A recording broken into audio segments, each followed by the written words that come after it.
Hi hello friends, എല്ലാ കൂട്ടുകാർക്കും പുതിയൊരു റിവ്യൂയിലേക്ക് സ്വാഗതം. അങ്ങനെ പ്രകാശിനും വിക്രത്തിനും പണി കിട്ടി, രാഹുലിനും പണി കിട്ടി. അടുത്തത് നമ്മുടെ സരയുമാണ്. സരയു അങ്ങനെ സത്യങ്ങളൊക്കെ മനസ്സിലാക്കുന്ന ഭാഗമാണ്. ഇനി അടുത്തത് വരാൻ പോയിട്ട് മനോഹർ ഒരു എന്താ പറയുക കല്യാണ രാമനാണ് എന്നുള്ളൊരു സംഭവം നമ്മുടെ സരയു മനസ്സിലാക്കുകയാണ്. അതിനുശേഷം സരയു മനോഹറിനോട് പൊട്ടിത്തെറിക്കുകയാണ്. മനോഹർ പറയും, അതെ, ഈ കാര്യം നിനക്കും നിൻ്റെ അമ്മക്കൊഴിച്ച് ബാക്കി എല്ലാവർക്കും അറിയായിരുന്നു. ഇനിയിപ്പോൾ നീ എല്ലാ കാര്യങ്ങളും അറിഞ്ഞല്ലോ എന്നെക്കുറിച്ച്. ഇനി ഞാനെന്തിനാ നിന്നെക്കുറിച്ചുള്ള കാര്യങ്ങൾ പറയാതിരിക്കണം? നീ ഒരു അനാഥയാടി. ശരിക്കും പറഞ്ഞാൽ നീ ഇവിടുത്തെ വലിയ വീട്ടിലെ പെണ്ണൊന്നുമല്ല, നിൻ്റെ അമ്മ താരയാണ്. എന്താ നിങ്ങൾ പറഞ്ഞത് എന്ന് സരയു ചോദിക്കുമ്പോൾ, അത് ഞാൻ സത്യം തന്നെയാണ് പറഞ്ഞത്.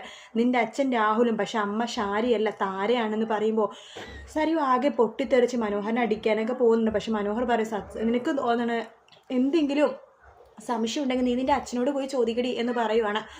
അങ്ങനെ നമ്മുടെ സരയു ആ ഒരു സംശയം തീർക്കുവാണ്. രാഹുലിനോട് ചോദിക്കുമ്പോൾ രാഹുൽ ആദ്യം ഒന്നും പറയില്ലെങ്കിലും പിന്നീട് രാഹുൽ ആ സത്യം പറയാണ്. അതെ മോളെ, നിൻ്റെ അമ്മ താരയാണ് എന്നുള്ള സത്യം അതുകൂടി അറിയുമ്പോഴേക്കും സരയുവിൻ്റെ ആ 2 കൊമ്പുണ്ടല്ലോ അത് ഒടിഞ്ഞു പോവാണ്, ആ അഹങ്കാരത്തിൻ്റെ കൊമ്പ്.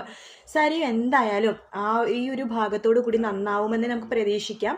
അതിനുശേഷം മനോഹറിൻ്റെ പാട്ട് നോക്കി പോകും. കാരണം മനോഹറിന് ഒരുപാട് ഭാര്യമാരും അതിലൊരുപാട് കുഞ്ഞുങ്ങളും ഉണ്ട്.